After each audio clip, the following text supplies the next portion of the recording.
Gostei da casa, pai. Meu sogro vai morar aqui. Foi isso que meu filho Diego falou para mim no dia da mudança pro apartamento que eu tinha acabado de comprar para ele. Não foi um pedido. Não foi uma conversa. Foi uma informação. Como se eu fosse um empregado que tinha acabado de entregar um serviço. Eu fiquei ali parado, segurando a chave na mão, sentindo algo estranho subir pela garganta. Uma mistura de raiva, tristeza e uma vontade de gritar que eu segurei com força. Mas sabe o que eu fiz? Sorri. Dei um tapinha no ombro dele, entreguei a chave e saí daquele apartamento sem olhar para trás. Meu nome é Valmir Cunha, tenho 68 anos e moro aqui em Sorocaba, interior de São Paulo. Passei a vida inteira trabalhando como motorista de ônibus. 42 anos dirigindo para cima e para baixo nessa cidade, acordando de madrugada, enfrentando trânsito, chuva, passageiro reclamando, tudo. Mas eu fazia tudo isso sem pensar duas vezes porque eu tinha uma família. Tinha um filho que dependia de mim. E eu sempre acreditei que pai é isso. Alguém que está ali, que trabalha, que se sacrifica calado, porque é assim que a gente demonstra amor. Pelo menos era isso que eu pensava. Antes de continuar essa história, quero agradecer ao canal Café com Vovô por me dar essa chance de dividir o que eu passei. E se você está me ouvindo agora, por favor, se inscreva nesse canal, deixe seu comentário dizendo de que cidade você está nos assistindo. Se essa história tocar seu coração, compartilhe com alguém. Todos os dias tem uma história nova aqui. E acredite, o que eu vou contar agora é algo que eu nunca imaginei que ia acontecer comigo. Eu nasci lá em Ourinhos, também no interior de São Paulo. Lugar pequeno, todo mundo se conhecia. Meu pai era operário numa fábrica de tecidos e minha mãe cuidava da casa e de nós 4 irmãos. A gente não tinha muito, mas também não faltava nada. Comida sempre teve na mesa, roupa limpa, um teto sobre a cabeça. Meu pai era um homem sério, daqueles que não fala muito, mas quando fala, todo mundo escuta. Ele me ensinou desde cedo que palavra é palavra, que quando você promete alguma coisa, você cumpre. Não importa se tá difícil, não importa se você tem que ralar dobrado, você cumpre. E foi assim que eu vivi minha vida inteira. Conheci minha esposa, a Carmen, quando eu tinha 23 anos. Ela trabalhava numa padaria perto da rodoviária onde eu pegava o ônibus todo dia para ir trabalhar. Eu era ajudante de caminhão na época. Ainda não tinha virado motorista. A Carmen era uma mulher simples, bonita, de sorriso fácil. Dessas pessoas que iluminam o ambiente só de entrar. A gente começou a conversar, eu sempre passava lá para comprar um pão. E num desses dias, eu juntei coragem e chamei ela para sair. 3 anos depois, a gente casou. Foi numa igrejinha pequena, festa simples, mas foi um dos dias mais felizes da minha vida. Eu olhei para ela naquele dia e jurei para mim mesmo que ia fazer de tudo para deixar aquela mulher feliz. E eu cumpri. A gente alugou uma casinha pequenininha aqui em Sorocaba, 2 cômodos e um banheiro. Não era muito, mas era nosso. Eu trabalhava de sol a sol. Nessa época eu já tinha conseguido a vaga de motorista de ônibus, e isso era um orgulho para mim. Era um emprego fixo, com carteira assinada, benefícios. Eu me sentia um homem de verdade, sabe? Um homem que podia sustentar sua casa. A Carmen ficava em casa, cuidava de tudo com tanto carinho. Ela tinha uma habilidade incrível para transformar qualquer coisa simples em algo especial. Fazia milagre com pouco dinheiro. E quando o Diego nasceu, nossa vida ganhou um sentido ainda maior. Eu lembro do dia que meu filho nasceu como se fosse ontem. Eu estava no volante quando recebi o recado que a Carmen tinha entrado em trabalho de parto. Larguei tudo, passei o ônibus para o outro motorista e corri para o hospital. Quando eu vi aquele menino pela primeira vez pequenininho chorando, eu senti algo que nunca tinha sentido antes. Era como se o peito fosse explodir. Era amor, mas também era responsabilidade. Eu olhei para ele e pensei, esse menino vai ter tudo o que eu não tive. Eu vou trabalhar o quanto for preciso, mas ele vai estudar, vai ter oportunidade, vai ser alguém na vida. E foi isso que eu fiz. O Diego cresceu, e eu estava sempre ali. Claro que eu trabalhava muito, saía cedo, voltava tarde, mas nos finais de semana eu era todo dele. Levava ele para o parque, brincava de bola, ajudava nos deveres da escola. A Carmen sempre dizia que eu era um pai presente, mesmo com tanto trabalho. E era verdade. Eu fazia questão disso, porque eu sabia que ser pai não é só colocar comida na mesa. É estar ali, é participar, é mostrar para o seu filho que ele importa. Eu nunca fui de falar muito sobre sentimentos. Não sou homem de ficar dizendo eu te amo toda hora, mas eu demonstrava de outras formas. Trabalhando, estando presente, fazendo. Quando o Diego entrou na adolescência, eu comecei a perceber algumas mudanças. Ele ficou mais distante, mais fechado. Mas eu achava que era coisa da idade, sabe? Todo adolescente é assim. Eu não forcei barra, dei espaço, mas sempre deixei claro que eu estava ali se ele precisasse. Ele terminou o colégio, entrou numa faculdade de administração. Eu e a Carmen ficamos tão orgulhosos. Nosso filho ia ser o primeiro da família a ter um diploma universitário. Eu paguei a faculdade dele inteira. Não foi fácil. Tive que fazer hora extra, pegar uns bicos de frete nos finais de semana. Mas eu paguei. Cada mensalidade, do primeiro ao último mês. Porque era isso que eu tinha prometido para mim mesmo, que meu filho ia ter oportunidade. Ele se formou, começou a trabalhar, conheceu a Luana. Ela era bonita, bem vestida, educada. Parecia uma boa moça. O pai dela, o Reinaldo, era empresário, tinha dinheiro. Eu percebi desde o começo que ele me olhava de um jeito diferente. Não com respeito, mas com aquela superioridade de quem acha que é melhor que os outros só porque tem mais dinheiro. Mas eu engoli. Afinal, o importante era que o Diego estava feliz, né? Eles casaram, fizeram uma festa grande num buffet chique. Eu ajudei com o que pude, mas a maior parte foi o Reinaldo quem pagou. E eu não me importei. Não era uma competição para mim. Eu só queria ver meu filho feliz. Depois que casaram, o Diego começou a ficar mais distante. As visitas foram ficando raras. Ele ligava de vez em quando, sempre correndo, sempre com pressa. Eu entendia. Ele estava construindo a vida dele, trabalhando, cuidando do casamento. A Carmen sofria mais com isso do que eu. Ela sentia falta do filho, queria que ele viesse mais, que trouxesse a Luana para almoçar com a gente. Mas eu sempre dizia para ela, deixa o menino, Carmen. Ele está ocupado. A gente também foi assim quando era jovem. Mas no fundo, eu também sentia aquele aperto no peito. Aquela sensação de que alguma coisa tinha mudado entre eu e meu filho. Aí veio o câncer. A Carmen começou a sentir umas dores. Foi no médico, fez exames. Quando veio o diagnóstico, meu mundo desabou. Câncer no pâncreas, já avançado. Os médicos foram claros. Não tinha muito o que fazer, só tentar ganhar tempo. Eu não aceitei aquilo de primeira. Fiquei bravo, questionei, quis segunda opinião. Mas a realidade era aquela. Minha esposa estava morrendo e eu não podia fazer nada para impedir. O Diego apareceu algumas vezes no hospital, mas sempre rápido, sempre com pressa. Sempre com desculpa de trabalho, de reunião, de compromisso. Eu não cobrei, não falei nada, mas dói. Dói ver que seu filho não está ali quando você mais precisa dele. A Carmen lutou durante um ano. Um ano de hospital, de quimioterapia, de sofrimento. Eu fiquei do lado dela cada segundo que pude. Larguei o trabalho, me aposentei mais cedo para poder cuidar dela. E eu cuidei. Dei banho, dei comida na boca. Segurei a mão dela nas madrugadas quando a dor era tanta que ela não conseguia dormir. E sabe de uma coisa? Eu faria tudo de novo. Porque ela era minha companheira. Era a mulher da minha vida. E quando ela partiu, há 4 anos, uma parte de mim foi junto. Eu fiquei vazio, perdido, sem saber direito como continuar. Foi depois que a Carmen morreu que eu comecei a sentir mais ainda o afastamento do Diego. Ele não ligava mais tanto.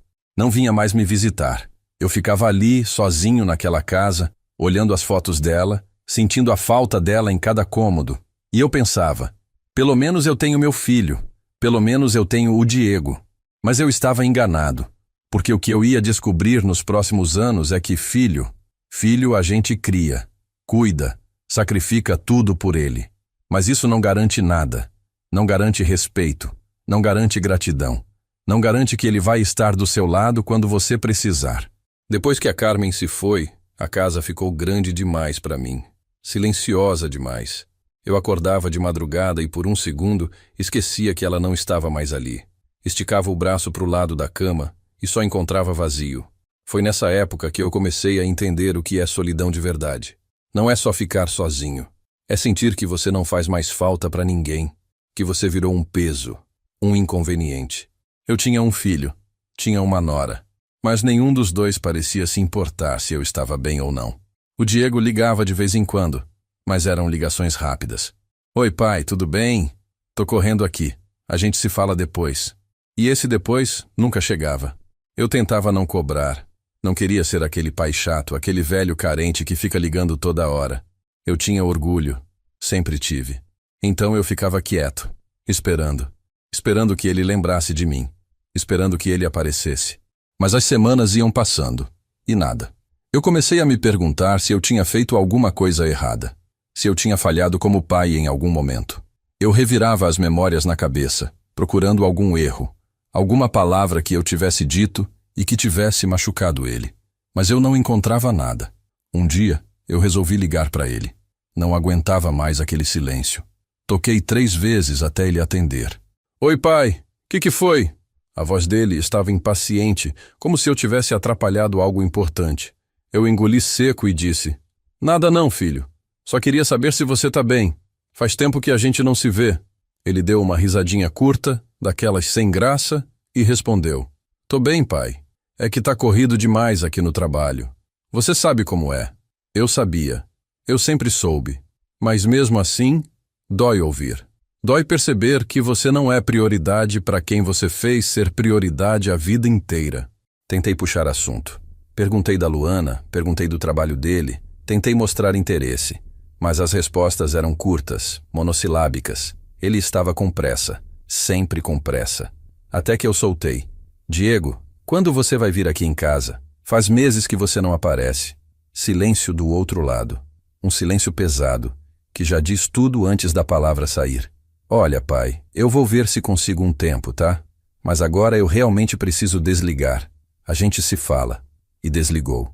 Eu fiquei ali, com o telefone na mão, sentindo aquele aperto no peito de novo. Aquela sensação de rejeição que eu não queria admitir, mas que estava ali, clara como água.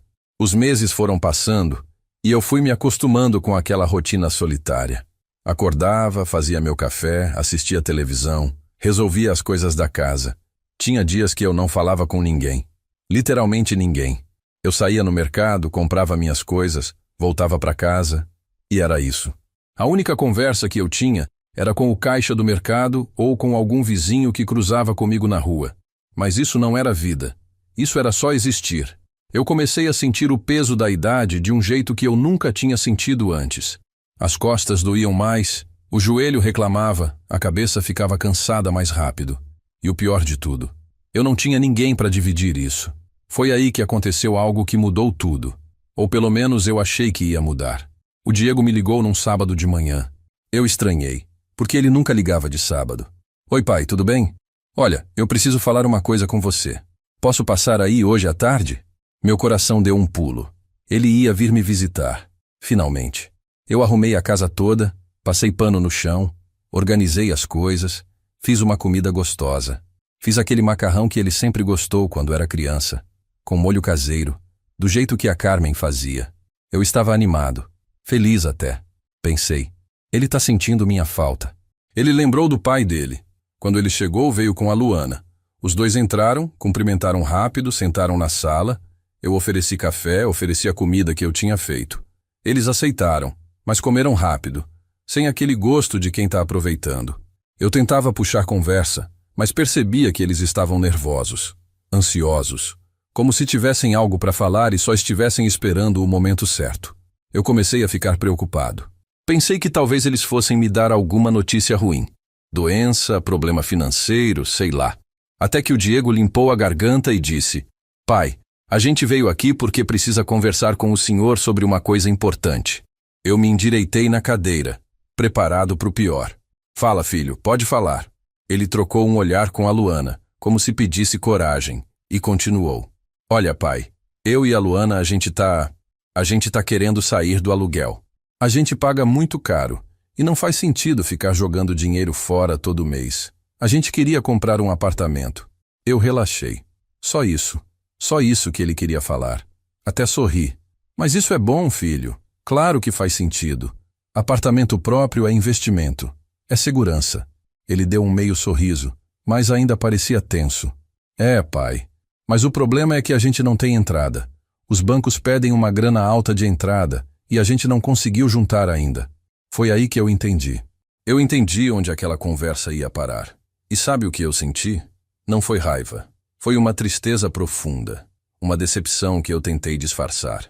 Porque eu percebi que aquela visita não era porque ele sentia minha falta.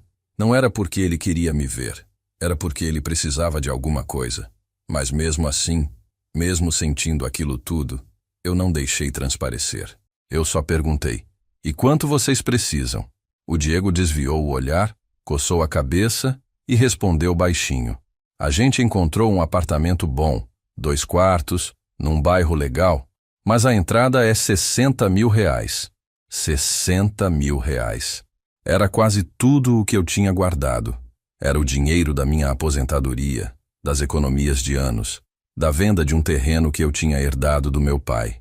Era literalmente tudo o que eu tinha juntado na vida inteira. E ele estava me pedindo aquilo. Eu fiquei em silêncio processando. A Luana aproveitou e emendou com aquela voz docinha calculada: seu Almir, a gente sabe que é muito dinheiro, mas a gente promete que devolve, aos poucos, mas devolve. É só para não perder essa oportunidade. É um apartamento ótimo e o preço tá bom.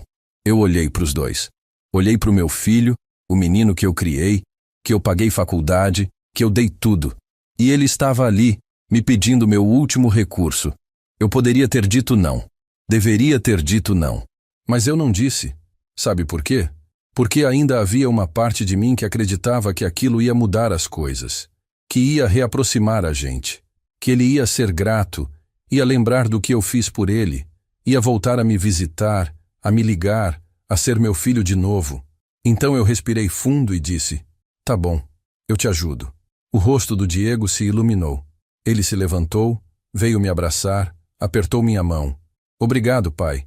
Sério, muito obrigado. O senhor não vai se arrepender. A gente vai devolver, pode deixar. Eu só assenti. Não falei mais nada. Porque lá no fundo, bem lá no fundo, eu já sabia. Eu já sabia que aquele dinheiro eu nunca mais ia ver. E pior, eu sabia que meu filho também não ia voltar. No dia seguinte eu fui até o banco sacar o dinheiro. R$60 mil em espécie. O gerente até perguntou se estava tudo bem, se eu não preferia fazer uma transferência. Mas eu disse que não, que queria assim mesmo. Eu queria sentir o peso daquele dinheiro na mão. Queria ver com meus próprios olhos o que eu estava entregando. Quando eu saí de lá com aquele envelope grosso debaixo do braço, eu senti algo estranho. Não era arrependimento ainda. Era uma mistura de medo e esperança. Medo de estar fazendo besteira. Esperança de que aquilo fosse valer a pena. Liguei para o Diego avisando que o dinheiro estava pronto.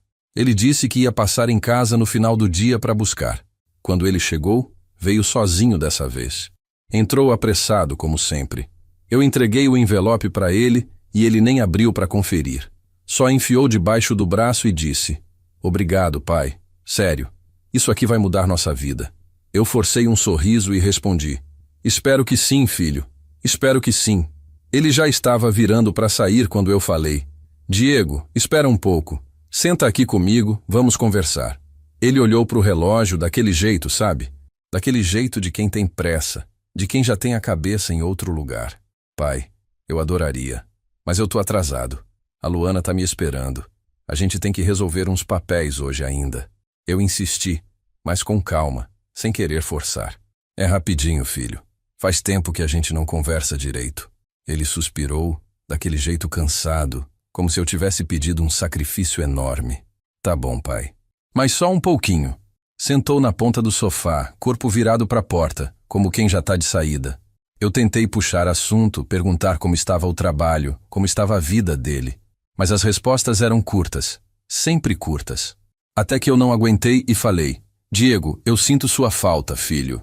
Sinto falta de você vir aqui, de a gente conversar, de você me contar as coisas.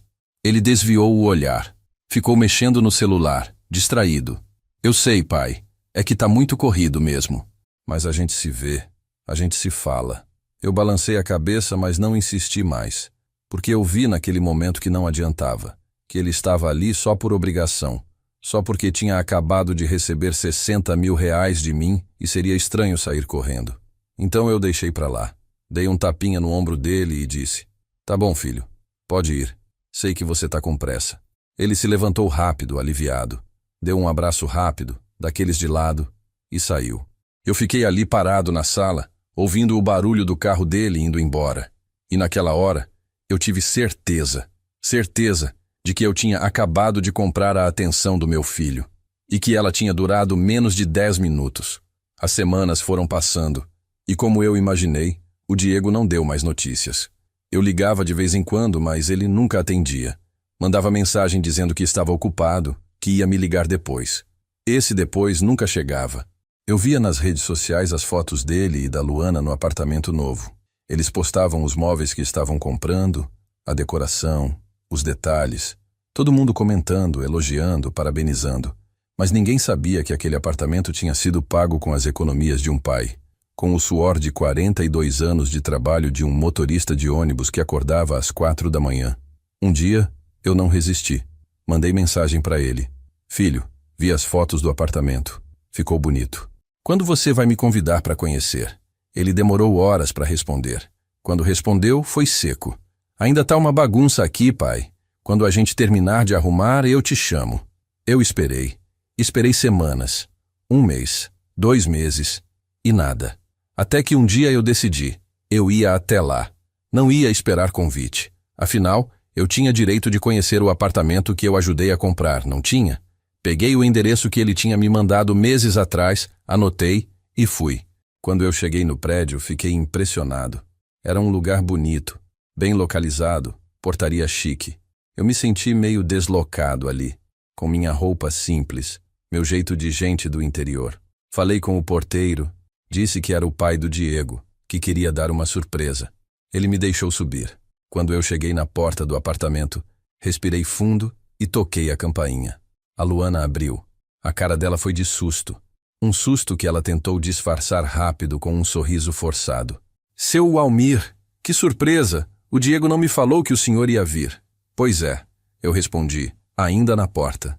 Eu resolvi dar uma passadinha para conhecer o apartamento. Posso entrar? Ela hesitou por um segundo, mas abriu a porta. Claro, entre. Eu entrei e fiquei impressionado com o lugar. Era lindo mesmo. Móveis novos, tudo decorado com gosto, televisão enorme na sala, cozinha moderna. Tudo que eu nunca tive. Tudo que eu nunca pude dar para Carmen. E ali estava, comprado com meu dinheiro. Mas eu não fazia parte daquilo. Eu era só o financiador. Ficou muito bonito, eu disse, tentando ser gentil. Vocês fizeram um bom trabalho. Ela agradeceu, mas estava nervosa. Eu percebia. O Diego tá? Eu perguntei. Ela coçou a cabeça sem jeito. Ele saiu para resolver umas coisas, mas não deve demorar. Eu acenei que tudo bem, que eu podia esperar. Sentei no sofá e ficamos ali, eu e ela, naquele silêncio constrangedor. Ela tentava puxar assunto, mas era tudo muito superficial. Até que eu perguntei, direto, Luana, eu posso te fazer uma pergunta? Ela olhou para mim, meio receosa. Claro, seu Walmir. Eu respirei fundo antes de falar. Eu fiz alguma coisa errada? Alguma coisa que deixou vocês chateados comigo? Ela arregalou os olhos, surpresa com a pergunta. Não, seu Walmir. Por que o senhor está perguntando isso? Eu dei um sorriso triste. Porque desde que eu dei o dinheiro para o apartamento, meu filho quase não fala mais comigo. Eu achei que isso ia aproximar a gente, mas parece que afastou. Ela ficou sem graça, mexeu nas mãos, procurou palavras. Olha, seu Walmir, não é nada com o senhor. É que a gente está mesmo muito ocupado com a mudança, com o trabalho. O Diego anda muito estressado. Eu ouvi aquilo e só balancei a cabeça. Eu sabia que era desculpa. Sabia que tinha algo mais por trás. Mas eu não ia forçar. Não ia implorar por atenção. Fiquei mais uns 20 minutos, mas o Diego não apareceu. Eu me levantei e disse que ia embora. A Luana nem insistiu para eu ficar. Me acompanhou até a porta, disse que ia avisar o Diego que eu tinha passado por lá. Eu agradeci e desci. Quando eu entrei no elevador, eu senti aquele aperto no peito de novo. Aquela sensação de humilhação. Eu tinha comprado um apartamento para o meu filho, e ele nem ao menos teve a decência de me receber direito. Quando eu saí do prédio e comecei a caminhar de volta para casa, uma coisa ficou clara na minha cabeça. Eu tinha perdido meu filho. Não para a morte, não para a doença. Eu tinha perdido ele para o dinheiro, para o conforto, para a nova vida dele onde eu não cabia mais. 3 meses se passaram desde aquele dia. 3 meses em que eu contei nos dedos quantas vezes o Diego entrou em contato comigo. 5 vezes. 5 mensagens curtas, sempre respondendo algo que eu tinha perguntado. Nunca ele quem puxava a conversa. Nunca ele quem ligava para saber como eu estava. Eu parei de insistir. Parei de mandar mensagem todo dia. Parei de ligar. Porque eu cansei. Cansei de correr atrás de quem não quer ser alcançado. E sabe o que aconteceu quando eu parei? Nada. Absolutamente nada. Ele não sentiu minha falta. Não estranhou meu silêncio. Continuou vivendo como se eu não existisse. Foi nessa época que eu comecei a repensar muita coisa. Ficava sentado na varanda de casa, tomando café, olhando o movimento da rua, e pensava em tudo que eu tinha feito pelo Diego. Todas as horas extras que eu peguei para pagar escola particular. Todos os finais de semana que eu abri mão de descansar para levar ele no futebol, no cinema, na casa dos amigos. Todas as vezes que eu e a Carmen deixamos de comprar algo pra gente para poder dar alguma coisa para ele. E agora? Agora eu estava sozinho, sem minha esposa, sem meu dinheiro e praticamente sem meu filho. Um dia, mexendo nas coisas antigas, eu encontrei uma caixa de sapatos cheia de fotos. Fotos do Diego pequeno. Dele no meu colo, sorrindo. Dele com a mãe, acampando num final de semana que a gente foi pro litoral. Dele de formatura, me abraçando, com aquele sorriso largo. Eu segurei uma dessas fotos e fiquei olhando por um bom tempo. E me perguntei, onde foi que esse menino se perdeu? Onde foi que eu perdi meu filho? Porque o Diego daquela foto, o menino que me abraçava com carinho, não era o mesmo homem que me tratava com indiferença hoje. Alguma coisa tinha mudado. Ou talvez eu que nunca tinha percebido quem ele realmente era. Foi aí que o telefone tocou. Era um número desconhecido. Atendi meio sem jeito, porque normalmente não atendo quando não conheço. Alô? Do outro lado, uma voz feminina, educada. Oi, seu Valmir.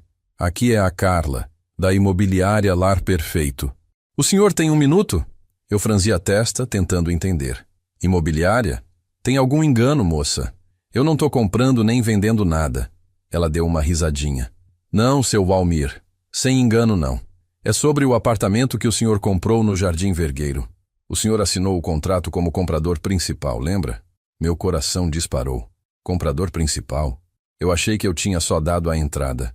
Que o financiamento ia sair no nome do Diego. Moça, acho que tem alguma confusão. Esse apartamento é do meu filho, Diego. Eu só ajudei com a entrada. Ela ficou em silêncio por alguns segundos. Seu Valmir, aqui nos nossos registros o senhor consta como proprietário. O imóvel está registrado no seu CPF. O financiamento também. Eu senti o chão sumir. Como assim? Eu não assinei nenhum financiamento. Ela continuou com aquela voz profissional. O senhor assinou sim, no dia da compra. O senhor assinou como comprador e financiado. Está tudo aqui nos documentos. Eu desliguei o telefone e fiquei ali, parado, tentando processar aquilo. Eu tinha assinado? Eu não lembrava. Naquele dia, o Diego tinha me levado na imobiliária. Tinha um monte de papel para assinar, o corretor explicando tudo rápido, e eu só ia assinando onde ele mandava. Eu confiei. Confiei no meu filho. Achei que ele estava cuidando de tudo direitinho. Mas agora eu entendia. Agora tudo fazia sentido. O apartamento não estava no nome dele. Estava no meu. Eu era o dono. Eu era quem ia pagar as parcelas do financiamento. E o Diego? O Diego não tinha assumido nada. Ele só tinha pegado a chave e ido morar. Eu respirei fundo, tentando não entrar em pânico. Liguei pro Diego. 1 vez, 2, 3. Ele não atendia. Mandei mensagem. Diego, preciso falar com você urgente. É sobre o apartamento. Ele visualizou, mas não respondeu. Esperei 1 hora. 2 horas. Nada. Mandei outra mensagem. Filho, por favor. É importante. Aí ele respondeu rápido. Pai, tô em reunião. A gente conversa mais tarde. Eu segurei a raiva. Esperei o dia inteiro. Quando já era noite, liguei de novo. Dessa vez ele atendeu, mas parecia irritado. Oi, pai, que foi? Eu tava te avisando que tava ocupado. Eu não quis brigar. Não quis acusar. Eu só queria entender. Diego, a imobiliária me ligou hoje. Disse que o apartamento tá no meu nome. Que o financiamento tá no meu CPF. Você sabia disso? Silêncio do outro lado.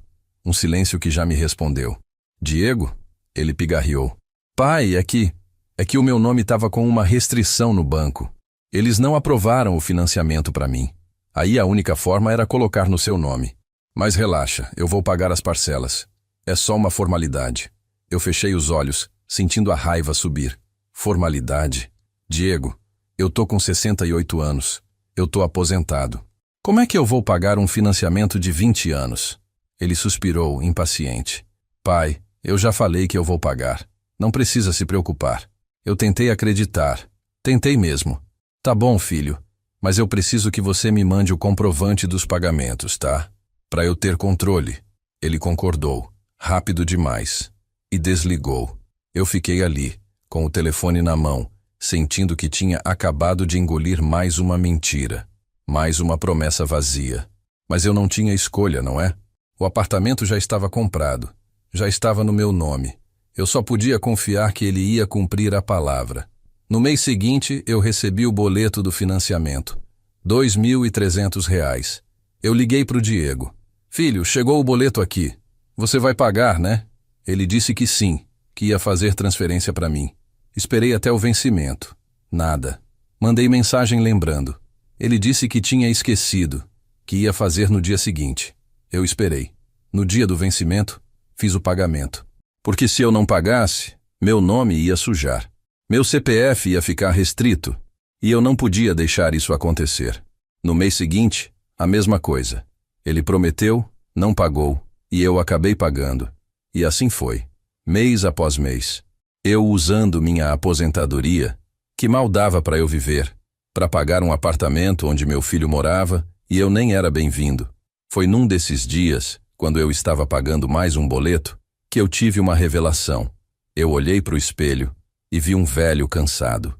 Um velho trouxa. Um velho que tinha sido usado, manipulado, e que continuava se deixando usar porque não tinha coragem de enfrentar a verdade.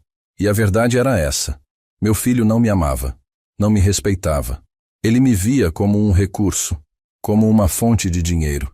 E quando eu não tivesse mais nada para dar, ele ia me descartar de vez. E sabe o que doeu mais? É que lá no fundo eu já sabia disso. Eu já sabia desde o dia que ele me pediu o dinheiro. Mas eu não quis acreditar. Porque acreditar seria aceitar que eu tinha falhado. Que eu tinha criado um filho ingrato. E isso era difícil demais de aceitar. 6 meses se passaram desde que eu descobri que o apartamento estava no meu nome. 6 meses pagando as parcelas sozinho, tirando da minha aposentadoria, apertando aqui e ali para conseguir fechar a conta no fim do mês. Eu tinha parado de cobrar o Diego. Parado de mandar mensagem lembrando do boleto. Porque eu já tinha entendido que ele nunca teve intenção de pagar. Aquilo tudo tinha sido armado desde o começo. E eu, como um velho bobo, tinha caído direitinho na conversa dele. Foi num domingo de manhã que tudo começou a mudar de verdade. Eu estava em casa, mexendo em uns documentos antigos, quando encontrei a pasta com os papéis do apartamento. Resolvi ler com calma, linha por linha, coisa que eu não tinha feito quando assinei. E foi aí que eu vi algo que me chamou a atenção. No contrato estava escrito que eu, como proprietário, tinha direito de rescindir a compra em até 12 meses caso houvesse inadimplência ou mudança de interesse.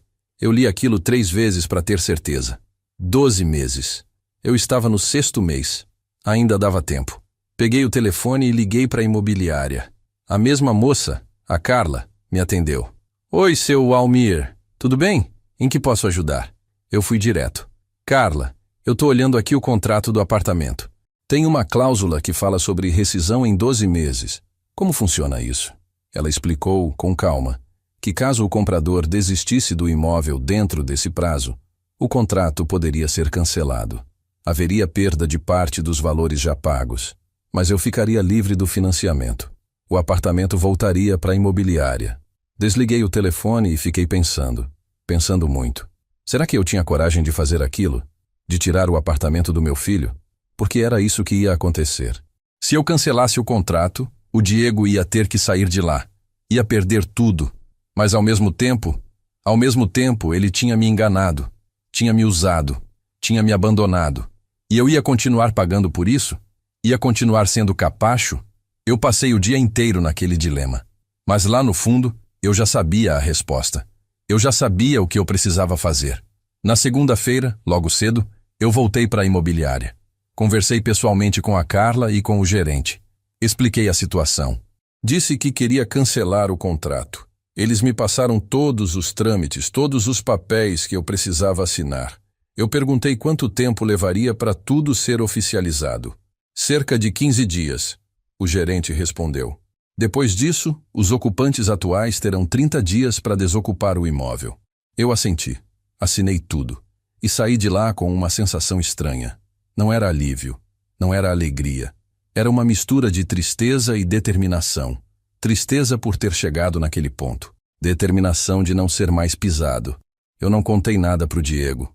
Não avisei. Porque se eu avisasse, ele ia tentar me convencer do contrário. Ia me fazer de vítima. Ia prometer que ia mudar, que ia pagar as parcelas, que ia ser um filho melhor. E eu, no meu coração mole, talvez acreditasse de novo. Então eu fiquei quieto. Continuei pagando o boleto daquele mês. Continuei vivendo minha vida normalmente, como se nada estivesse acontecendo. Mas por dentro, eu estava me preparando. Me preparando para enfrentar o que vinha pela frente. 15 dias depois, recebi a ligação da imobiliária confirmando que o contrato tinha sido rescindido. O apartamento não era mais meu. Ou melhor, nunca tinha sido realmente meu, porque eu nunca tinha nem entrado direito lá. Mas agora, oficialmente, aquilo tinha acabado. A Carla me informou que eles iam notificar os ocupantes na mesma semana. Eu agradeci e desliguei. Fiquei ali, sentado na sala, esperando a bomba explodir. Não demorou muito. 2 dias depois o telefone tocou. Era o Diego. Mas dessa vez não era aquela voz fria, apressada. Era uma voz desesperada. Pai, o que está acontecendo? A imobiliária mandou uma notificação aqui dizendo que a gente tem que sair do apartamento em 30 dias. Isso tá certo? Tem algum engano? Eu respirei fundo, fechei os olhos e respondi, com uma calma que eu nem sabia que eu tinha. Não tem engano, Diego. Eu cancelei o contrato. Silêncio do outro lado. Um silêncio de choque, de incredulidade. Como assim você cancelou? Pai, você tá maluco? Esse apartamento é nosso. Eu deixei ele terminar, deixei ele gritar. E então falei ainda calmo. Não, filho, esse apartamento sempre foi meu. Tava no meu nome. O financiamento tava no meu CPF. Eu é que tava pagando. Você nunca pagou uma parcela sequer. Então eu decidi cancelar. Eu não tenho mais condições de bancar isso. Ele começou a gaguejar, a procurar palavras. Mas pai, a gente tinha um acordo. Eu ia pagar. Você ia pagar. Eu repeti, com um tom que até me assustou. Você disse isso há 6 meses, Diego. 6 meses que eu tô esperando você cumprir sua palavra. E você nunca cumpriu. Nenhuma vez. Ele tentou argumentar. Disse que estava com problemas financeiros, que tinha imprevistos, que ia acertar tudo. Mas eu não queria mais ouvir desculpas. Diego, você tem 30 dias para desocupar o apartamento. É o que a imobiliária determinou. Eu não tenho mais nada a ver com isso. Tentei desligar, mas ele gritou do outro lado. Pai, espera! Pelo amor de Deus, não faz isso! A gente não tem para onde ir! Eu parei, respirei e disse com uma dor no peito que eu não consigo nem descrever.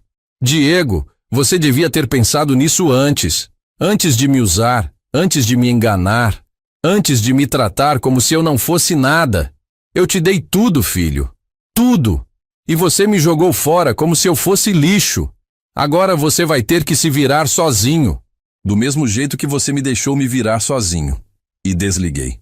Desliguei o telefone e desabei no sofá. E pela primeira vez em meses, eu chorei. Chorei de raiva. Chorei de tristeza. Chorei de alívio. Porque finalmente, eu tinha tomado uma atitude. Nos dias seguintes, o Diego tentou me ligar várias vezes. Mandou mensagens intermináveis. Algumas tentando me convencer. Outras me xingando. Outras implorando. A Luana também mandou mensagens dizendo que eu estava sendo injusto, que eles tinham uma família para cuidar, que eu era um monstro. Eu li todas, mas não respondi nenhuma, porque eu não devia explicação. Não devia mais nada. Eu já tinha dado demais. Já tinha me sacrificado demais. E agora, era hora de eu pensar em mim. Uma semana depois, numa manhã de sábado, a campainha tocou. Quando eu abri a porta, me deparei com uma cena que eu nunca imaginei que fosse ver. Era o Diego. Mas ele não estava sozinho. Ao lado dele estava o Reinaldo, o sogro dele. Aquele homem que sempre me olhou de cima, que sempre me tratou como se eu fosse inferior. Os dois estavam ali, na minha porta. E sabe o que mais me chocou? A expressão no rosto deles. Não era de raiva, era de desespero. Eles tinham vindo me pedir ajuda. Os dois. E eu, pela primeira vez na vida, senti que tinha o controle da situação. Senti que a balança tinha virado para o meu lado. E sabe o que eu fiz? Cruzei os braços e esperei. Esperei para ver o que eles tinham a dizer. Eu fiquei ali parado na porta, olhando para os dois. O Diego estava com a cara abatida, olheiras fundas. Parecia que não tinha dormido direito há dias. O Reinaldo, aquele homem sempre tão cheio de si, tão seguro, agora estava com uma postura diferente, curvado, quase humilde. Foi o Diego quem falou primeiro. Pai, por favor, a gente precisa conversar. Eu não me mexi. Não abri espaço para eles entrarem. Só cruzei os braços e esperei. Então conversa, eu disse seco. O Diego olhou para o sogro como se pedisse ajuda. O Reinaldo pigarreou e deu um passo à frente. Seu Walmir, eu sei que a gente não tem muita proximidade, mas eu vim aqui em nome da família. Em nome do meu neto também. Pronto. Aí estava. A carta da chantagem emocional. Falar do Caio, do netinho de 6 anos que eu mal via. Mas eu não ia cair nessa. Não dessa vez. Fala logo o que você quer, Reinaldo, eu disse, mantendo a voz firme. Ele respirou fundo. A gente queria pedir para o senhor reconsiderar essa decisão de cancelar o apartamento. O Diego e a Luana não têm para onde ir. Eles têm uma criança. Eu deixei o silêncio pesar por alguns segundos. Então falei, olhando direto nos olhos do Reinaldo. E quando eu fiquei sozinho depois que minha esposa morreu, quando eu precisei de apoio, quando eu precisei da presença do meu filho, alguém se importou? Alguém perguntou se eu tinha para onde ir, se eu estava bem, se eu precisava de alguma coisa. O Reinaldo desviou o olhar. O Diego baixou a cabeça. Pois é, eu continuei. Ninguém se importou. Eu era útil quando tinha dinheiro para dar. Agora que eu cobrei de volta o que é meu, eu sou o vilão? O Diego deu um passo à frente com os olhos marejados. Pai, eu sei que eu errei. Eu sei que eu te magoei. Mas, por favor, não faz isso. Eu vou pagar tudo que eu devo. Eu vou compensar. Só não tira o apartamento da gente. Eu olhei para o meu filho. Aquele homem de 35 anos chorando na minha porta. E por um segundo, só por um segundo, eu senti vontade de ceder, de abraçar ele, de dizer que tudo bem, que a gente ia resolver. Mas aí eu lembrei. Lembrei de todos os boletos que eu paguei sozinho. Lembrei de todas as vezes que ele me ignorou. Lembrei da Carmen no hospital, sozinha, porque ele tinha compromissos. Diego, eu disse, com a voz tremendo um pouco. Você teve 6 meses para fazer isso. 6 meses para me provar que você era homem de palavra. E você não fez. Você me enganou. Você colocou o apartamento no meu nome sem me avisar. Você me deixou carregando uma dívida que não é minha. Você me usou. Ele tentou falar, mas eu levantei a mão. Não. Agora você vai me ouvir. Eu passei a vida inteira me sacrificando por você. Trabalhei igual um condenado para te dar tudo o que eu não tive. Paguei sua escola. Paguei sua faculdade. Te dei carinho, atenção, presença. E o que eu recebi de volta? Abandono. Desprezo. E agora você vem aqui, desesperado, porque você precisa de mim de novo. Mas não é porque você sente minha falta. É porque você precisa de algo. O Reinaldo tentou intervir. Seu Walmir, eu entendo sua dor. Mas pense no Caio. Ele é uma criança inocente. Ele não tem culpa de nada disso. Eu olhei para ele com uma raiva que eu nem sabia que tinha dentro de mim. E você, Reinaldo? Onde você tá nessa história toda? Você é empresário, tem dinheiro, vive falando das suas propriedades, dos seus investimentos. Por que você não ajuda seu genro? Por que você não compra um apartamento para sua filha? Ele ficou sem resposta. Gaguejou, tentou se explicar. Eu tô com uns problemas financeiros no momento. Uns investimentos que deram errado. Eu dei uma risada seca. Então você quer que eu, um motorista de ônibus aposentado que ganha um salário mínimo e meio, resolva o problema de vocês? Você que sempre me olhou como se eu fosse menos, agora está aqui na minha porta me pedindo ajuda? Ele não respondeu, porque não tinha o que responder. Ele sabia que eu tinha razão. Sabe o que eu acho engraçado? Eu continuei. Quando o Diego casou com a Luana, você fez questão de mostrar que você era superior, que você tinha mais dinheiro, mais posses. Fez questão de pagar a maior parte do casamento para deixar claro que eu não tinha condições. E eu engoli. Engoli calado porque eu não queria causar problema. Mas agora, quando o problema bateu na porta de vocês, quem vocês vieram procurar? O motorista de ônibus, o velho simples. O Diego estava chorando abertamente agora. Pai, pelo amor de Deus, eu tô te implorando, dá mais uma chance pra gente. Eu vou mudar, eu juro. Eu balancei a cabeça. Diego, você teve todas as chances do mundo. E você desperdiçou todas. Eu não vou mais ser enganado. O apartamento já foi cancelado. Em 3 semanas vocês têm que sair de lá. E não adianta vir me procurar de novo. Minha decisão tá tomada. O Reinaldo tentou uma última cartada. E se a gente te pagar tudo que você gastou? Tudo que você pagou de parcela até agora? Eu olhei para ele com desprezo. Agora vocês têm dinheiro? Interessante. Mas não, Reinaldo. Não é sobre dinheiro. Nunca foi. É sobre respeito. É sobre dignidade. Vocês me tiraram isso. E agora eu tô pegando de volta da única forma que eu posso. Não vou voltar atrás. Dei um passo para trás e comecei a fechar a porta. O Diego colocou a mão na porta, desesperado. Pai, espera. E o Caio? O senhor nem quer saber do seu neto? Aquilo doeu. Doeu porque era verdade. Eu amava aquele menino. As poucas vezes que eu tinha visto ele, eu tinha me derretido todo. Mas eu não ia deixar eles usarem meu neto como moeda de troca. Diego, eu adoraria ter uma relação com o Caio. Adoraria ser um avô presente. Mas você nunca me deixou. Você nunca me trouxe ele aqui. Nunca me convidou para passar um tempo com ele. Então não vem agora usar meu neto como desculpa. Se você quisesse que eu fosse parte da vida dele, você tinha tido anos para fazer isso. E com isso, eu fechei a porta. Fechei na cara dos dois. E tranquei. Do outro lado, eu ouvia o Diego batendo na porta. Pai, abre essa porta. Por favor. Eu me afastei. Fui até a sala e sentei no sofá. Meu coração estava disparado. Minhas mãos tremiam. Mas eu não voltei. Não abri a porta. Fiquei ali, ouvindo as batidas irem diminuindo até pararem. Ouvi eles conversando do lado de fora, vozes abafadas, e depois ouvi o barulho do carro indo embora. Quando o silêncio voltou, eu deixei as lágrimas escorrerem, porque não era fácil. Não era fácil fazer aquilo com meu próprio filho, mas era necessário. Era a única forma de eu recuperar minha dignidade. Naquela noite, eu não consegui dormir. Ficava pensando se eu tinha feito a coisa certa, se eu não estava sendo cruel demais. Mas toda vez que a culpa batia, eu lembrava. Lembrava de como ele me tratou, de como ele me usou. E aí a culpa passava, e vinha a certeza de que eu tinha feito o que precisava ser feito. No dia seguinte, recebi uma ligação da Luana. Ela estava chorando, desesperada.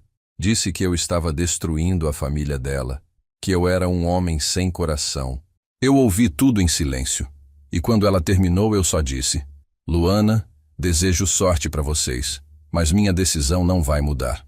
E desliguei. Os dias foram passando, e eu comecei a sentir algo que eu não sentia há muito tempo. Paz. Uma paz estranha, porque misturada com tristeza, mas paz. Eu tinha tomado uma decisão difícil, mas eu tinha tomado. Eu tinha deixado de ser capacho, tinha deixado de ser usado, e pela primeira vez em muito tempo, eu sentia que eu tinha valor. Que eu não era só o velho que servia para pagar conta. Eu era Valmir. Eu era um homem que trabalhou a vida inteira com dignidade.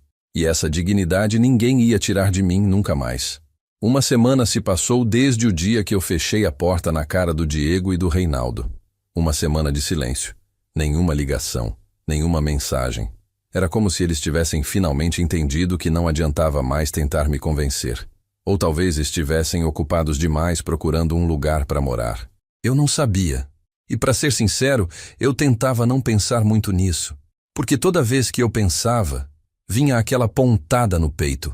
Aquela dor de saber que as coisas tinham chegado naquele ponto. Foi numa tarde de quinta-feira que algo inesperado aconteceu. Eu estava na cozinha, fazendo meu almoço, quando o telefone tocou. Era um número que eu não conhecia, mas dessa vez eu atendi. Alô? Do outro lado, uma voz masculina, jovem. Oi, o senhor é o Valmir? Avô do Caio? Meu coração deu um pulo. Sou sim. Quem tá falando? O rapaz se identificou como Marcos, o professor da escolinha do Caio. Seu Valmir, eu tô ligando porque aconteceu uma coisa aqui na escola hoje, e achei que o senhor deveria saber. Eu senti um frio na barriga. O Caio tá bem? Ele apressou em me acalmar. Sim, ele tá bem fisicamente. Mas ele teve uma crise de choro aqui hoje. Ficou muito abalado. Quando eu perguntei o que tinha acontecido, ele disse que estava com medo de ficar sem casa, que o papai e a mamãe estavam brigando muito e que ele ouviu que iam ter que sair do apartamento. Eu fechei os olhos. Senti o peso daquilo. E por que o senhor tá me ligando? Eu perguntei, tentando entender. O professor hesitou antes de responder. Porque o Caio falou do senhor. Ele disse que o vovô Valmir era a pessoa mais boa do mundo e que queria muito te ver. Eu achei no cadastro dele que o senhor também estava como contato de emergência, então resolvi ligar. Eu fiquei sem palavras. Meu neto tinha falado de mim. Mesmo com tudo que estava acontecendo, mesmo com a confusão toda, aquele menino lembrava de mim. Eu nem sabia que eu ainda estava cadastrado como contato de emergência. O Diego provavelmente tinha esquecido de me tirar. O senhor pode vir buscar ele? O professor perguntou. Os pais dele não estão atendendo, e eu acho que o Caio precisa de alguém agora. Eu não pensei duas vezes. Eu já tô indo. Peguei as chaves do carro, um Gol velho que eu mal usava, e fui até a escola. Quando eu cheguei lá, o professor me levou até uma salinha onde o Caio estava sentado, abraçado numa almofada, com os olhinhos vermelhos de tanto chorar. Quando ele me viu, o rostinho dele se iluminou. Vovô! Ele correu e se jogou nos meus braços. Eu abracei aquele menino com tanta força, sentindo o coração apertar. Ele era tão pequeno, tão inocente, e estava sofrendo por causa de uma briga de adultos. Calma, meu anjo, eu disse acariciando a cabeça dele. Tá tudo bem agora. O vovô tá aqui. Levei o Caio para casa comigo. No caminho ele ficou quietinho, olhando pela janela. Eu tentei puxar assunto, perguntar sobre a escola, sobre os amigos, mas ele só respondia com monossílabos. Quando a gente chegou em casa, eu fiz um lanche para ele. Pão com manteiga e chocolate quente do jeito que a Carmen fazia para os netos quando eles vinham visitar. Ele comeu devagar, ainda meio tristonho. Eu sentei do lado dele e disse, Caio, o vovô sabe que tá tudo meio confuso agora. Mas eu quero que você saiba de uma coisa. Nada do que tá acontecendo é culpa sua, tá bom? Ele olhou para mim com aqueles olhos grandes e perguntou com a voz fina. Vovô, a gente vai ficar sem casa? Eu respirei fundo. Como é que eu explicava aquilo para uma criança de 6 anos? Não, meu anjo. Vocês não vão ficar sem casa. Seu pai e sua mãe vão dar um jeito. Adultos sempre dão um jeito. Ele pareceu se acalmar um pouco. E o senhor, vovô? Por que o senhor não vem morar com a gente? A pergunta dele me pegou de surpresa. Eu não sabia o que responder. É complicado, Caio. Coisa de adulto. Ele fez uma carinha triste. Eu queria que o senhor morasse com a gente. Eu gosto do vovô. Aquilo partiu meu coração. Aquele menino gostava de mim. Me queria por perto. E eu, por causa da minha briga com o Diego, estava longe dele. Será que eu estava sendo egoísta? Será que eu deveria ter pensado mais no Caio antes de tomar aquela decisão? Eu fiquei em silêncio, sem saber o que dizer. O Caio terminou o lanche e pediu para assistir televisão. Eu liguei uns desenhos para ele, e ele ficou ali, entretido. Enquanto isso, eu tentei ligar para o Diego. 1, 2, 3 vezes. Nada. Mandei mensagem dizendo que o Caio estava comigo, que a escola tinha me ligado. Nada. Nenhuma resposta. Passou 1 hora. 2 horas, e nada do Diego aparecer ou ligar. Eu comecei a ficar preocupado. Onde é que ele estava? Por que ele não atendia? Será que tinha acontecido alguma coisa? Eu liguei para Luana também. Mesma coisa. Caixa postal. Às 6 da tarde, quando já estava ficando de noite, a campainha tocou. Eu fui atender e era o Diego. Ele entrou apressado sem nem me cumprimentar direito e foi direto para o Caio. Filho, vem cá. A gente tem que ir. O Caio olhou para mim, inseguro. Mas pai, eu queria ficar mais um pouquinho com o vovô. O Diego pegou o menino pela mão, firme. Não dá, filho. A gente tem que ir agora. Eu me coloquei na frente dele. Diego, A escola me ligou porque vocês não estavam atendendo. O Caio estava mal, chorando, assustado. Onde vocês estavam? Ele desviou o olhar, nervoso. A gente estava resolvendo umas coisas. Assunto nosso. Eu senti a raiva subir. Assunto de vocês. O menino é seu filho, Diego. Ele estava precisando de vocês e vocês sumiram. Ele me encarou com raiva. Não vem me dar lição de moral, pai. Você que colocou a gente nessa situação. Eu ri, incrédulo. Eu que coloquei vocês nessa situação. Eu. Você me enganou, Diego. Você colocou uma dívida no meu nome sem me avisar. Você me usou. Ele apontou o dedo para mim. Você é meu pai. Você devia me ajudar. Devia me apoiar. Mas não. Você preferiu ser egoísta e tirar o teto da cabeça do seu próprio neto. Eu senti aquelas palavras como um soco. Egoísta? Eu repeti, baixinho. Egoísta sou eu? O Caio começou a chorar de novo, assustado com a gente gritando. Eu me abaixei e abracei ele. Calma, meu anjo. Não chora. O Diego puxou o menino de mim, brusco. Vamos, Caio, agora. Ele saiu dali com o menino no colo, chorando. Eu fiquei parado na porta, vendo eles irem embora. E naquele momento eu tive certeza. Certeza de que eu não tinha perdido só meu filho. Eu tinha perdido meu neto também. Porque o Diego não ia deixar mais eu ver o Caio. Ele ia usar o menino como vingança, como forma de me punir. E aquilo doía mais do que qualquer coisa. Porque o Caio era inocente. Ele não tinha nada a ver com aquela briga, mas ia pagar o preço do mesmo jeito. Naquela noite, eu me sentei na varanda e fiquei olhando as estrelas.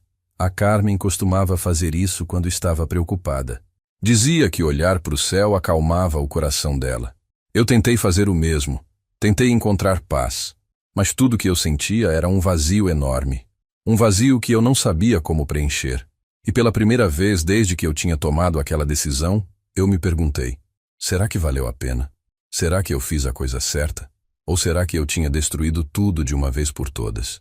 2 dias depois daquele encontro com o Caio, eu recebi uma ligação que eu não esperava. Era de manhã cedo. Eu ainda estava tomando café, quando o telefone tocou. Número desconhecido de novo. Dessa vez, era uma voz feminina, mais velha. Alô, o senhor é o Almir? Eu confirmei. Aqui é a Beatriz, mãe da Luana, sogra do Diego. Eu fiquei surpreso.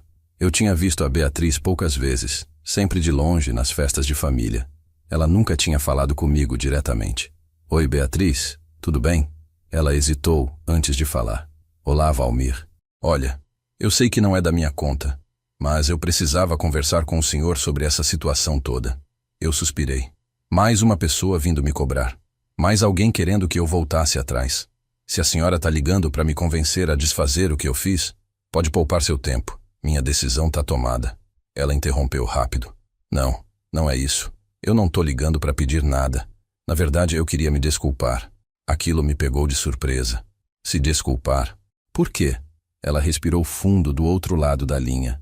Porque eu sei o que você passou. Eu sei como minha filha e meu genro te trataram. E eu sei que o Reinaldo, meu ex-marido, também teve culpa nisso tudo. Eu fiquei em silêncio, processando. Ela continuou.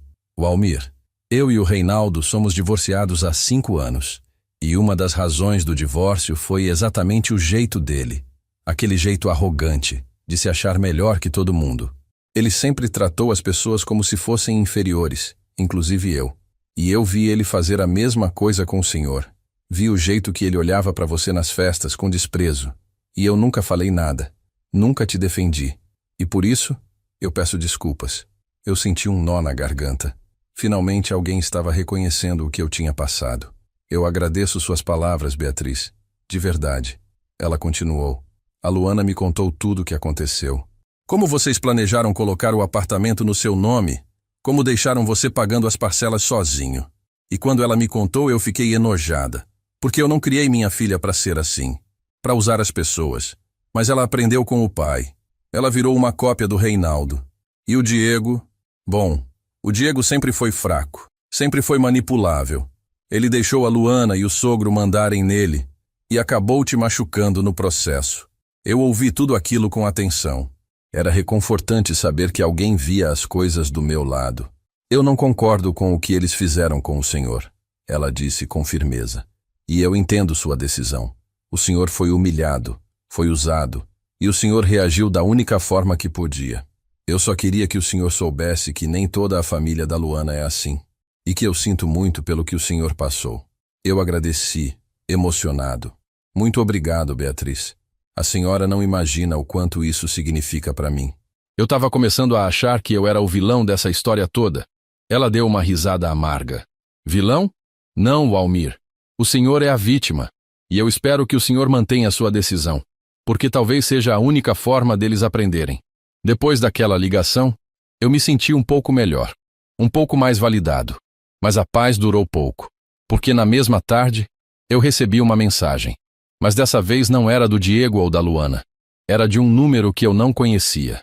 Quando eu abri, era uma foto. Uma foto do Caio, segurando um desenho. No desenho, tinha um bonequinho ao lado de outro maior, com as palavras escritas com letra infantil. Eu e vovô. Meu coração apertou. Embaixo da foto, uma mensagem. Ele fez isso hoje na escola. Fica perguntando de você todo dia. Mas o Diego proibiu a gente de te mandar qualquer coisa.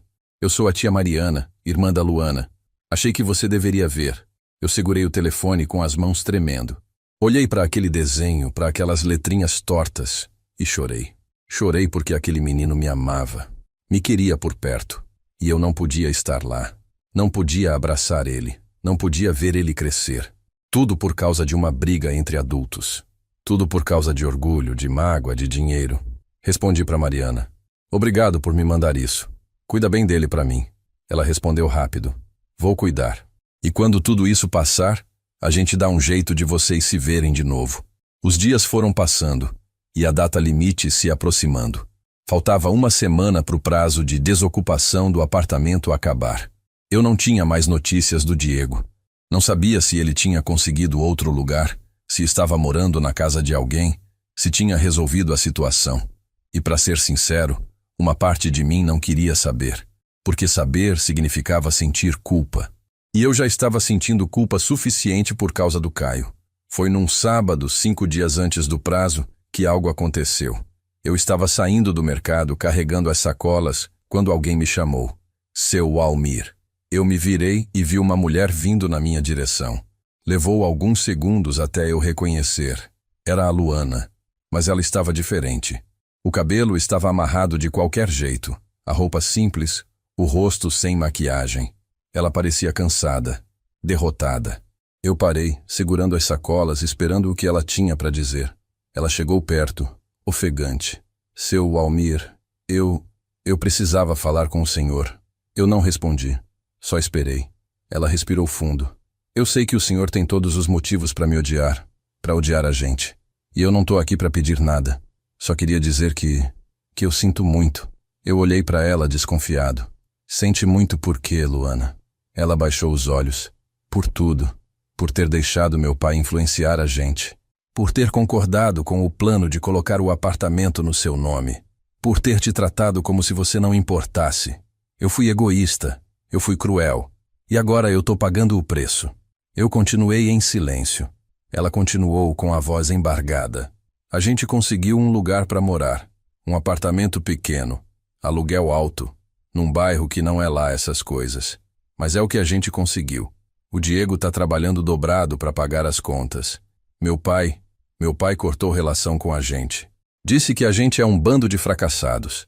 Que se a gente não conseguiu manter o apartamento, problema nosso. Ela enxugou uma lágrima. E sabe de uma coisa? Ele tem razão. A gente fracassou. E foi tudo culpa nossa. Eu olhei para aquela mulher na minha frente. Aquela mulher que antes era toda cheia de si, toda orgulhosa, agora estava quebrada, humilhada. E sabe o que eu senti? Não foi satisfação, não foi alegria, foi pena, pena genuína. Luana, eu disse com calma, eu não te odeio. Não odeio você nem o Diego. Vocês me machucaram, é verdade. Me usaram. Mas ódio é um sentimento pesado demais para eu carregar. O que eu fiz por mim, para recuperar minha dignidade, para não ser mais pisado. E eu não me arrependo. Ela acenou, entendendo. Eu sei. E o senhor estava certo. A gente mereceu. Ela deu um passo para trás, pronta para ir embora. Mas eu a chamei. Luana, espera. Ela parou.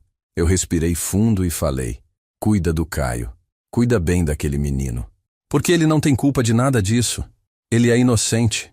E se um dia, quando tudo isso passar, se vocês quiserem que eu veja meu neto, eu vou estar aqui, porque eu amo aquele menino. Ela começou a chorar. Acenou com a cabeça, agradeceu baixinho e foi embora. Eu fiquei ali parado, vendo ela se afastar. E pela primeira vez, eu senti que talvez, só talvez, ainda houvesse esperança. Esperança de que um dia as coisas pudessem se acertar. Não do jeito que era antes, porque aquilo tinha morrido, mas de um jeito novo. Um jeito onde eu era respeitado, onde eu tinha voz, onde eu tinha valor. Passaram-se 3 semanas desde o encontro com a Luana no mercado. O prazo de desocupação tinha vencido. E pelo que eu soube através da Mariana, que continuava me mandando mensagens escondido, eles tinham saído do apartamento e se mudado para o tal lugar pequeno que a Luana tinha comentado. Eu não perguntei detalhes. Não quis saber mais do que o necessário.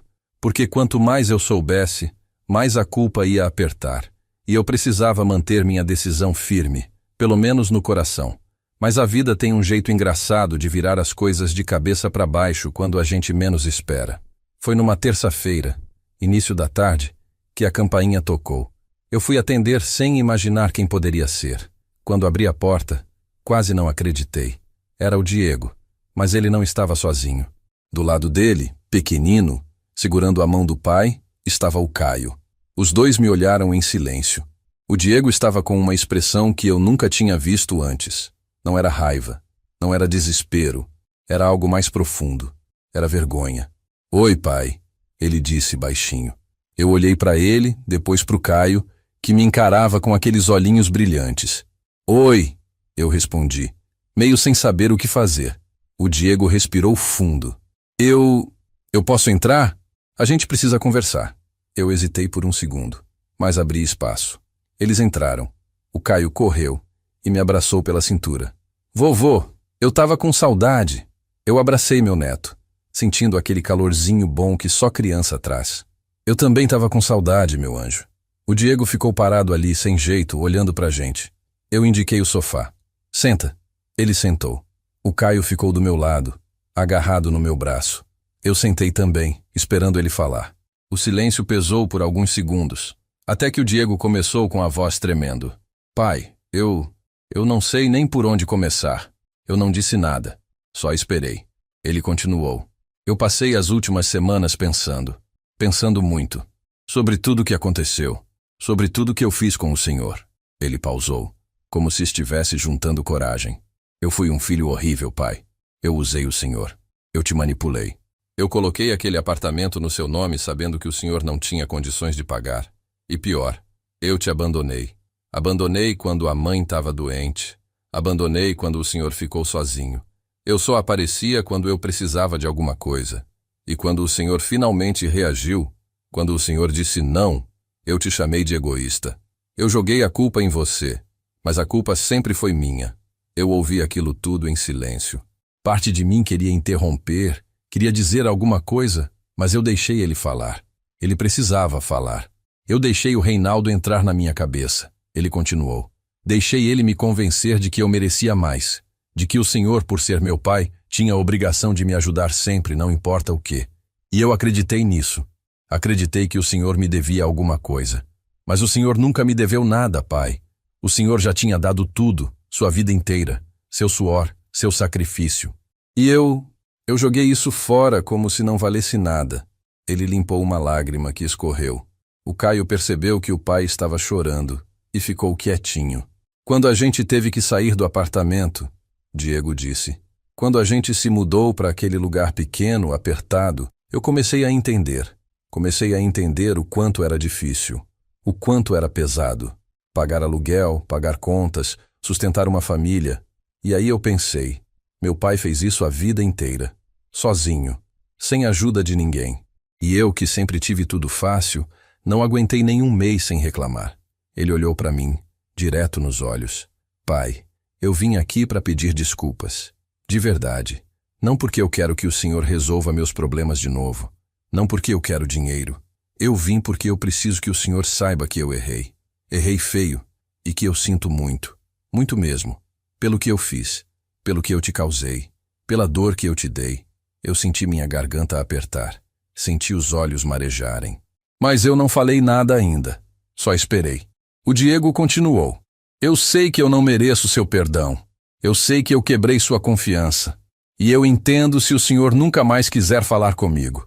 Mas eu não podia deixar de vir aqui e dizer isso, porque o senhor merece. Merece saber que eu reconheço o que fiz.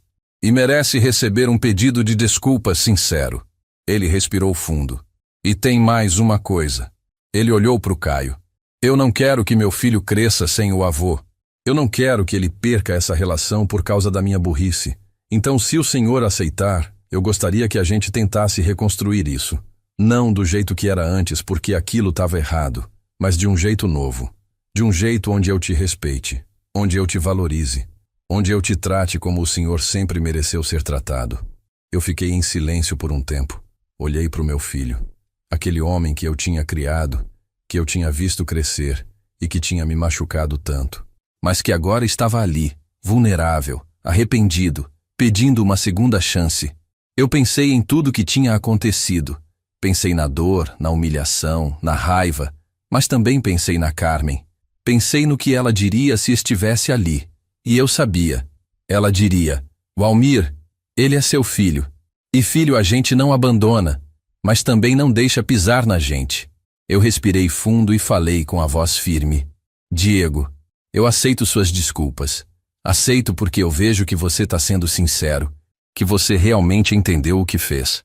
Mas eu preciso que você entenda uma coisa. Eu mudei. Eu não sou mais aquele pai que aceita tudo calado, que se deixa usar. Se a gente vai reconstruir essa relação, vai ser com respeito, com verdade, sem manipulação, sem jogo. Você concorda com isso? Ele acenou rápido. Sim, pai. Concordo. Totalmente. Eu olhei para o Caio, que estava me observando com atenção. E eu quero ver meu neto. Quero fazer parte da vida dele. Não como visita esporádica. Quero estar presente. Quero que ele me conheça de verdade. O Diego sorriu aliviado. O senhor pode ver ele sempre que quiser, pai. Sempre. Eu prometo. Eu balancei a cabeça. Diego, chega de promessas. Promessa você já me fez várias. Agora eu quero ação. Eu quero ver você cumprindo, provando que você mudou. Ele concordou com os olhos ainda marejados. Eu vou provar, pai. Eu juro. Eu me levantei e o Diego se levantou também. A gente ficou ali, parado, meio sem saber o que fazer. Até que ele deu um passo à frente e me abraçou. Me abraçou forte, como ele não fazia desde criança. E eu abracei de volta. Não era um abraço de reconciliação completa. Ainda tinha muita coisa para ser curada, muita ferida para cicatrizar. Mas era um começo. Era um primeiro passo. E às vezes, é só isso que a gente precisa. Um primeiro passo. Quando eles foram embora, depois de passar a tarde comigo, depois de conversar, de brincar com o Caio, de comer juntos, eu fiquei ali na porta, vendo eles irem embora. E pela primeira vez em muito tempo, eu senti algo que eu não sabia se ia sentir de novo. Esperança. Esperança de que talvez, só talvez, a gente conseguisse consertar o que tinha sido quebrado. Não ia ser fácil, não ia ser rápido, mas ia valer a pena, porque no fim das contas, a gente só tem uma família. E por mais que ela machuque, por mais que ela decepcione, ela ainda é tudo que a gente tem. Já faz 6 meses desde aquele dia que o Diego apareceu aqui em casa com o Caio. 6 meses em que muita coisa mudou. E quando eu digo que mudou, não é só da boca para fora não. Mudou de verdade. O Diego tem vindo me visitar toda semana. Não porque eu cobro, não porque eu fico mandando mensagem. Ele vem porque quer. Traz o Caio, a gente almoça junto, conversa, ri. Tem dia que ele vem sozinho só para tomar um café e bater papo. E sabe o que eu vejo nele agora? Humildade. Coisa que ele não tinha antes. Ele me contou que perdeu o emprego de gerente naquela empresa grande. Disse que foi por causa do estresse todo, das faltas, da cabeça bagunçada, mas ao invés de se fazer de vítima, ao invés de jogar a culpa nos outros como ele sempre fez, ele reconheceu. Disse que foi descuido dele, que ele não soube lidar com a pressão. Conseguiu outro emprego, ganhando menos, mas está trabalhando honesto, pagando as contas dele, cuidando da família dele. E eu tenho orgulho disso. Orgulho de ver que meu filho finalmente está virando homem de verdade. A Luana também mudou. Ou pelo menos está tentando. Ela me liga de vez em quando, me convida para almoçar na casa deles. A casa é pequena mesmo, 2 quartos apertados num bairro simples, longe daquele apartamento chique que eles tinham. Mas sabe o que eu vi lá? Eu vi família.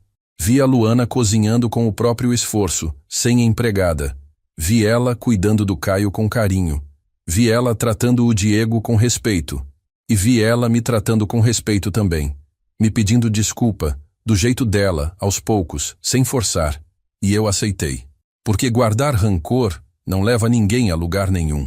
O Caio, meu neto, esse menino virou minha alegria.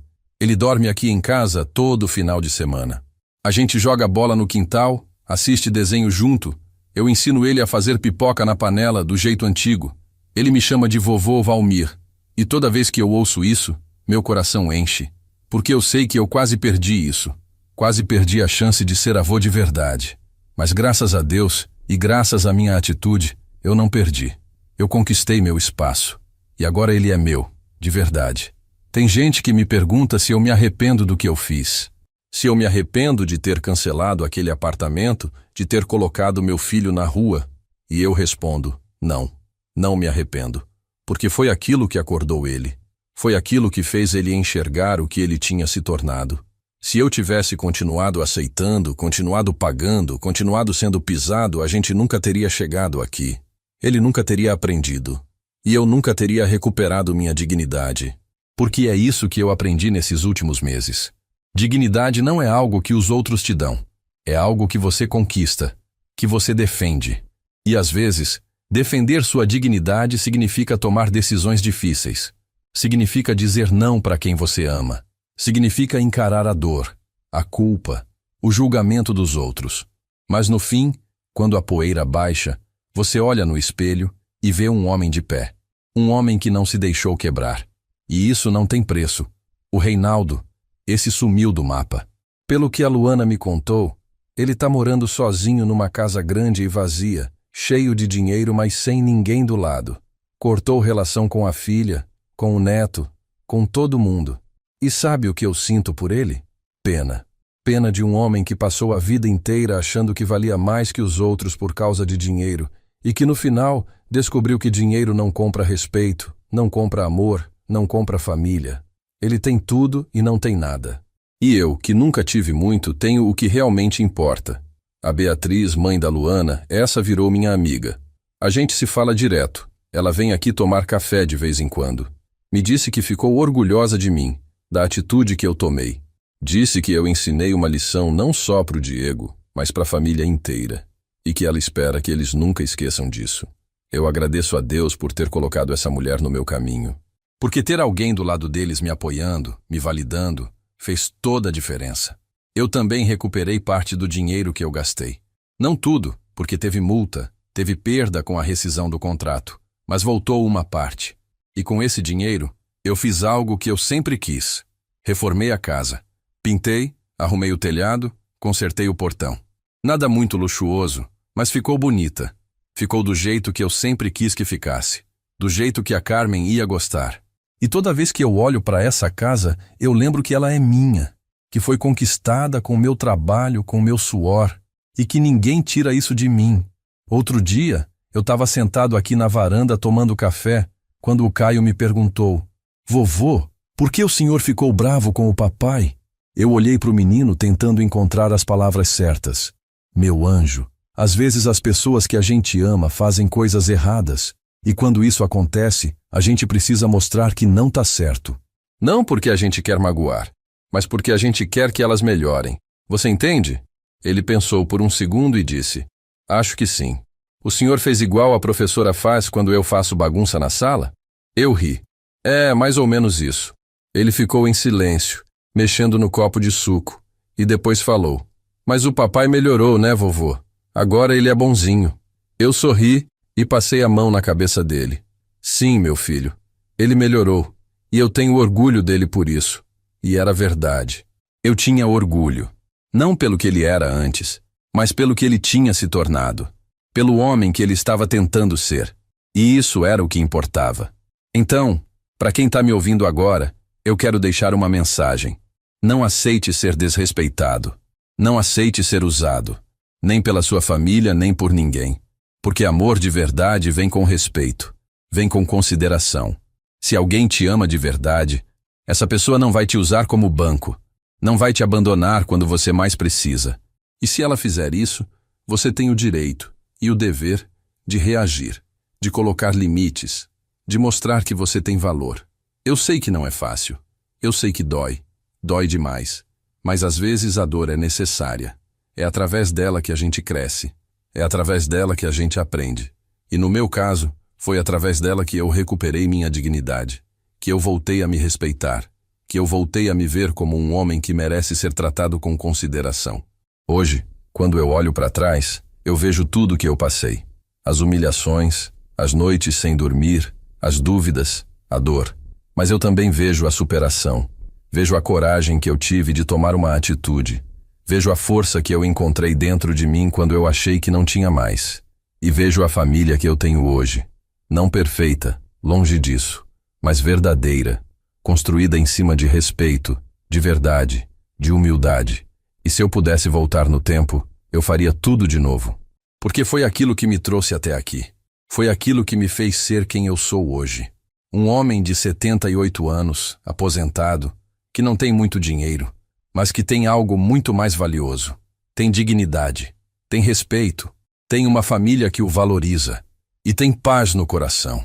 Então, meu amigo, minha amiga, se você está passando por algo parecido, se você está sendo usado, desrespeitado, humilhado por alguém da sua família, eu te digo, reaja.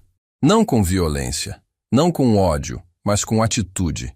Coloque limites, mostre seu valor, porque você merece ser tratado com dignidade. Todos nós merecemos, e nunca é tarde para reconquistar isso. Eu sou o Almir, eu sou motorista de ônibus aposentado, eu sou pai, eu sou avô, e acima de tudo eu sou um homem que aprendeu que se respeitar é o primeiro passo para ser respeitado. E se essa história tocou seu coração de alguma forma, compartilha com alguém que precisa ouvir isso.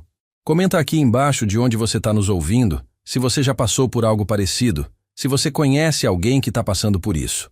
Porque a gente precisa falar sobre essas coisas. A gente precisa mostrar que não está sozinho. E que sempre, sempre existe uma saída. Muito obrigado por me ouvir até aqui. Que Deus abençoe você e sua família. E lembre-se, dignidade não se negocia, se cuida.